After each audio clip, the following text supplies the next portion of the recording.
que nós podemos aprender com o livro de Abacuque? Abacuque é um livro pequeno que está na palavra do Senhor com apenas 3 capítulos, mas este livro tem muito a nos ensinar nas nossas vidas. Abacuque foi um profeta que provavelmente viveu nos anos antes do exílio da Babilônia. E não temos informações sobre a vida de Abacuque. A Bíblia apenas diz que ele era um profeta que se sentia muito indignado com toda a injustiça que havia acontecendo. Abacuque claramente tinha uma relação muito especial com Deus, porque ele fazia perguntas a Deus e Deus respondia diretamente. Nós podemos tirar muitas lições aqui deste livro de Abacuque. E aqui já está dizendo que Abacuque, ele era um profeta que tinha uma relação muito especial com Deus. E ele fazia perguntas diretas, perguntas objetivas a Deus. E Deus respondia a ele claramente.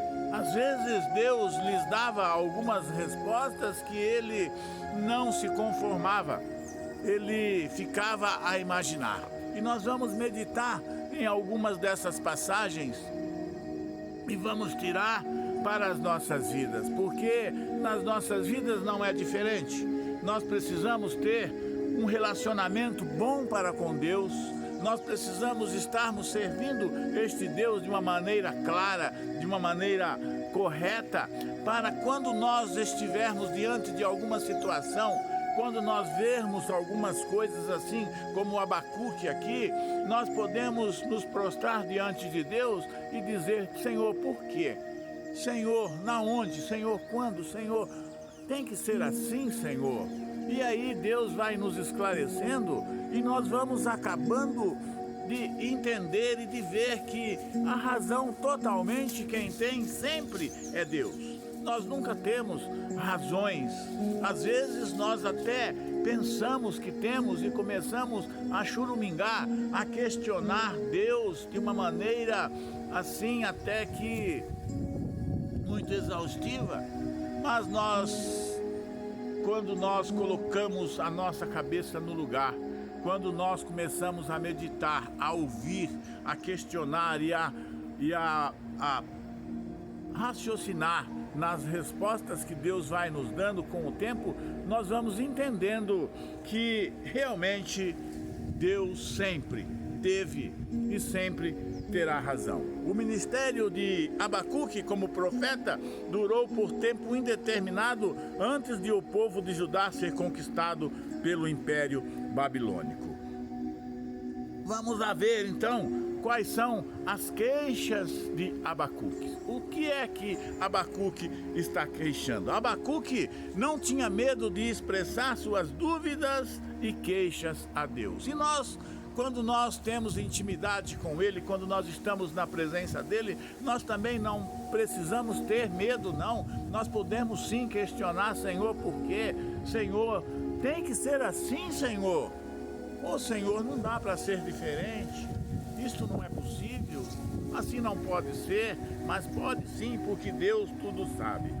E ele questionou por que Deus permitia que a injustiça e a violência dominasse o seu país. Meus irmãos, quantas vezes nós vemos coisas que não conformam o nosso coração, coisas que estão acontecendo debaixo do nosso nariz e que nós às vezes questionamos: Senhor, por quê? Mas Senhor, mas assim é assim, Senhor. E aqui é o que Abacuque está dizendo. Em Abacuque capítulo 1, versículo 2 e 4, ele diz: até quando, Senhor, clamarei por socorro sem que tu ouças? Até quando gritarei a ti violência sem que traga salvação? Por que me fazes ver a injustiça e contemplar a maldade? Por que me fazes ver a injustiça contemplar a maldade? A destruição e a violência estão diante de mim, a luta e conflito por todo lado. Por isso, as leis se enfraquecem e a justiça nunca prevalece. Os ímpios prejudicam os justos e assim a justiça é pervertida. Esta era uma grande queixa de Abacuque.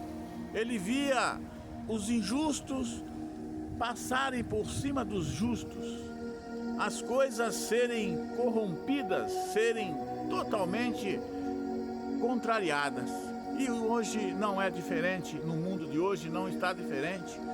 Nós vemos muitas coisas, muitas injustiças, e Deus responde a Abacuque com um anúncio de um grande castigo.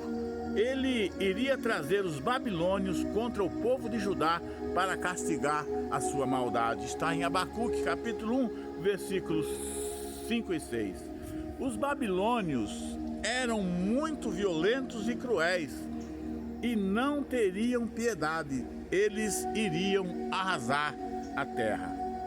Diante dessa resposta, Abacuque ficou horrorizado e questionou novamente Deus com isso. Como isso poderia ser justo?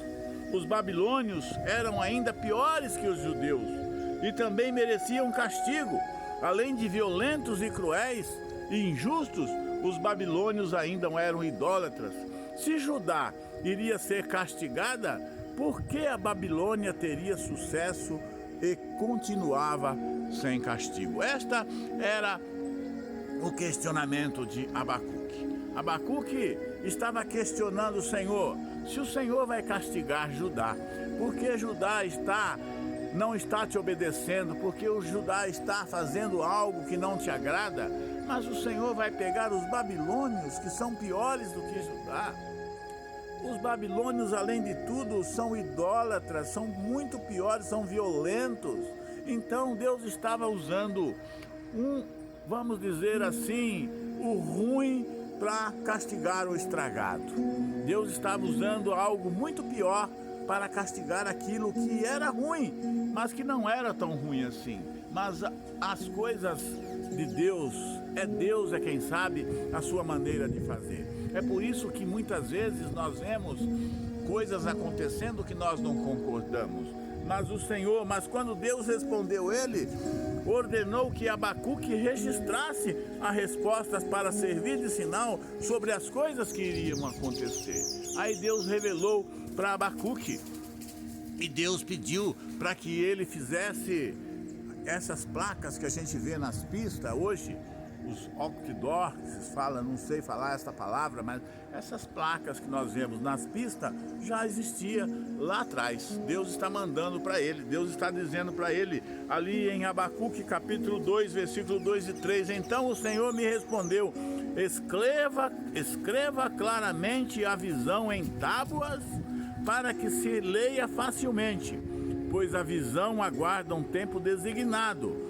Ela fala do fim e não falhará, ainda que demore, espere-a, porque certamente virá e não se atrasará. Aqui em algumas traduções diz, escreva claramente em tábuas para que os que passam correndo possam ver. Então, essas placas que a gente vê hoje já existia naquele tempo.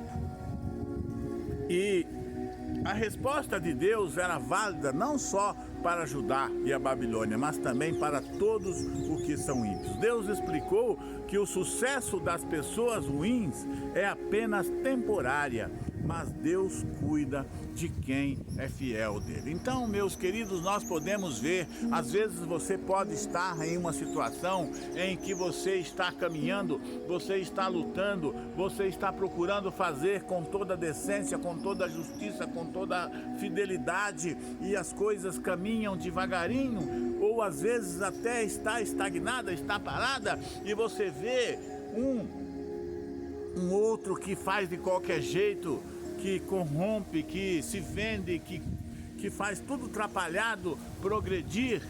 Aqui Deus está dizendo que o sucesso das pessoas ruins são apenas temporária. Não tem alicerces, não tem fundamento, mas as coisas de Deus não. As coisas de Deus são firmes, são colocadas para prevalecer.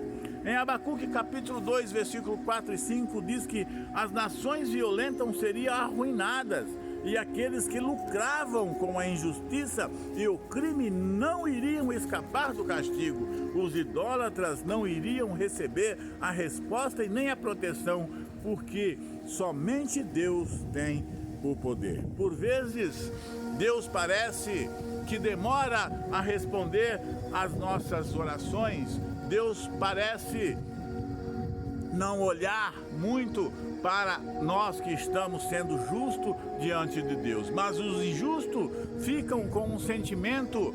Às vezes nós vemos um injusto todo cheio, todo de peito inchado, todo se achando porque ele pode, ele tem, ele prospera, ele caminha, mas é naquele dia que nós veremos a diferença. Os injustos ficam com um sentimento de segurança e se tornam mais ousados em suas maldades, mas no fim, Deus sempre traz justiça. Nós temos que ter a certeza, nós temos que ter a garantia, nós temos esta garantia de que Deus, Ele vai agir e Ele vai agir com justiça. Nós não podemos nos apavorar, nós não podemos nos ficar cabisbaixo quando nós vermos a injustiça prevalecer, porque eu queria dizer para você que é assim na vida real. Às vezes, uma mentira lançada vai muito tempo para você fazer ela virar uma realidade.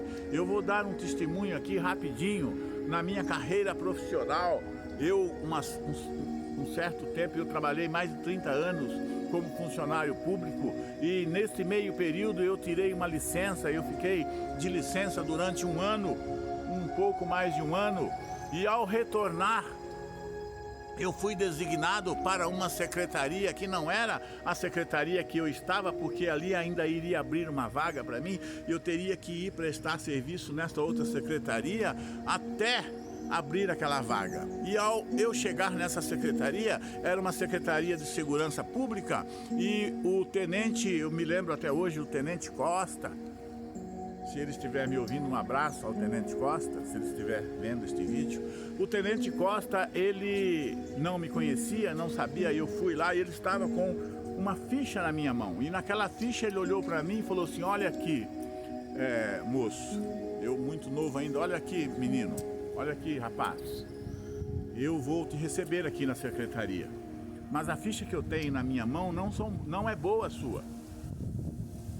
A ficha que eu tenho aqui diz que ninguém quer o seu trabalho, ninguém gosta do seu trabalho, que você é um trabalhador rebelde. Eu falei: nossa, tenente, eu estou surpreso com esta revelação, porque eu me tinha como um bom funcionário, sempre procurei prestar um bom serviço.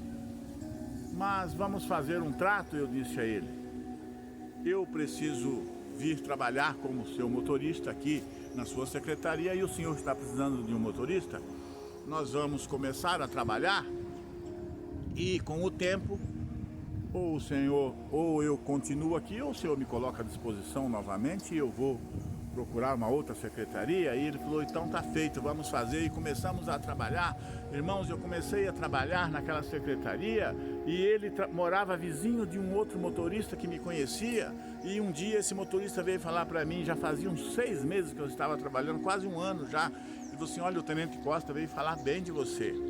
Ele falou que não sabe, não entende aquela ficha, aquela ficha que colocaram nas mãos dele, porque ele disse que é tudo o contrário. E depois de um ano e um mês, eu precisei sair, voltar para assumir o meu cargo original, e ele falou assim, me pediu desculpas por ter tratado daquele jeito. Eu falei: Tenente Costa, é uma pena que em frações de minutos descreveram algo de mim que eu precisei de um ano para provar a verdade. Então, a verdade é assim, irmãos. Às vezes a mentira, ela tem muita força. E para nós fazer aquela verdade prevalecer, às vezes uma mentira que é soltada em frações de segundo, vai muito tempo para você provar para você desmascarar aquela mentira. Então, aqui fica para nós termos confiança, termos a certeza de que Deus é a verdade, de que Ele fará justiça, de que Ele é justo e que Ele estará sempre do lado da verdade, do lado da justiça e fazendo aquilo que é bom e que é justo para todos nós. Não se esqueça de se inscrever no nosso canal, dar aquele joinha e vamos em frente, que atrás vem gente e Jesus sempre na nossa frente. Amém.